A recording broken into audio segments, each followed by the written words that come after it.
അസ്സലാമു അലൈക്കും വറഹ്മത്തുള്ളാഹി വബറകാതുഹു. 7ാം ക്ലാസ്സിലെ തജ്വീദിന്റെ പാദവാർഷിക പരീക്ഷയുടെ മോഡൽ ചോദ്യപേപ്പറാണ് ഇന്നത്തെ വീഡിയോയിൽ വിശകലനം ചെയ്യുന്നത്. ഒന്നാമത്തെ പ്രവർത്തനം യോജിപ്പിക്കാം എന്നതാണ്. ബ്രാക്കറ്റിലുള്ളത് മഖ്റജ്, ഖാരി, സിഫാത്ത്, അൽ-ലഹ്നുൽ ജലീ, റാവി, അൽ-ലഹ്നുൽ ഖഫീ, ജംഉൽ ഖുർആൻ. ഒന്നാമത്തെ ചോദ്യം ഖുർആനിന്റെ ക്രോഡീകരണമാണ് എന്ത്? ജംഉൽ ഖുർആൻ. 2. ഖുർആനിന്റെ ആശയം മാറിപ്പോകുന്ന പിഴവാണെന്ത്? അൽ-ലഹ്നുൽ ജലീ. ഇവിടെ ആശയം തന്നെ മാറിപ്പോകുന്ന പിഴവ്. 3. സിഫത്ത്, ഗുന്നത്ത് എന്നിവയിലെ നിയമങ്ങളിൽ വരുന്ന പിഴവുകളാണ് അൽ-ലഹ്നുൽ ഖഫീ. 4.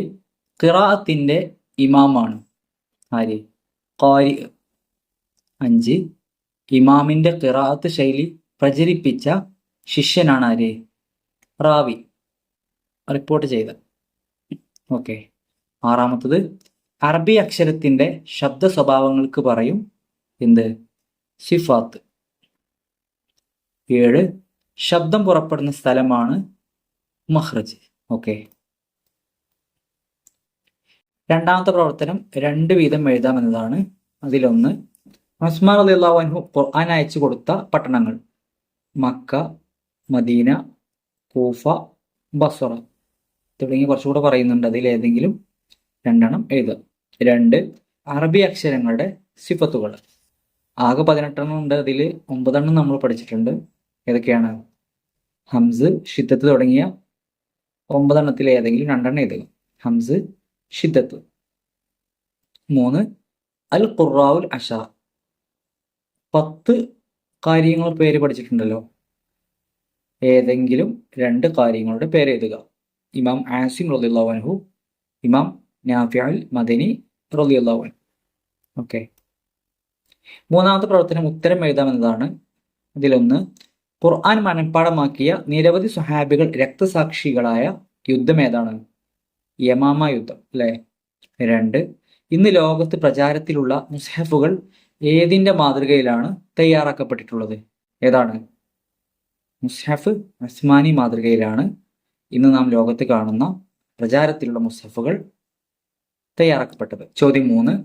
ഖുർആൻ ആദ്യമായി ഗ്രന്ഥരൂപത്തിൽ ശേഖരിച്ചത് ആരുടെ കാലത്താണ്? അബൂബക്കർ സിദ്ദീഖ് റളിയല്ലാഹു അൻഹു. 4. ലഹ്ന് 2 വിധം. ഏതെല്ലാം? ലഹ്നുൽ ജലീ, ലഹ്നുൽ ഖഫീ. വ്യക്തമായ പിഴവ്, അവ്യക്തമായ പിഴവ്. 5. ഒരക്ഷരത്തിനുണ്ടാകാവുന്ന കൂടിയ സിഫത്തുകൾ എത്രയാണ്? മാക്സിമം എത്ര സിഫത്തുകൾ ഉണ്ടാവും ഒരക്ഷരത്തിന്? നമ്മുടെ പാഠത്തിൽ പറഞ്ഞത് 1-ലധികം എന്നാണ്. അപ്പോൾ കൂടിയത് 2.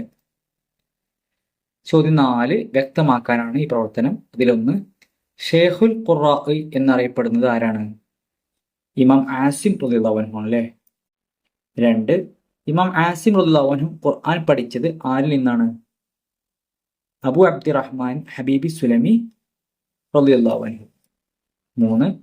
ഖുർആൻ ക്രോഡീകരണത്തിന് നേതൃത്വം നൽകിയ സ്വഹാബി ആരാണ്? സയ്യിദ് ബിൻ സാബിത്ത് റളിയല്ലാഹു അൻഹു. 4. ലഹ്ന് എന്നതിന്റെ അർത്ഥം എന്താണ്? വ്യക്തമായ പിഴവ്.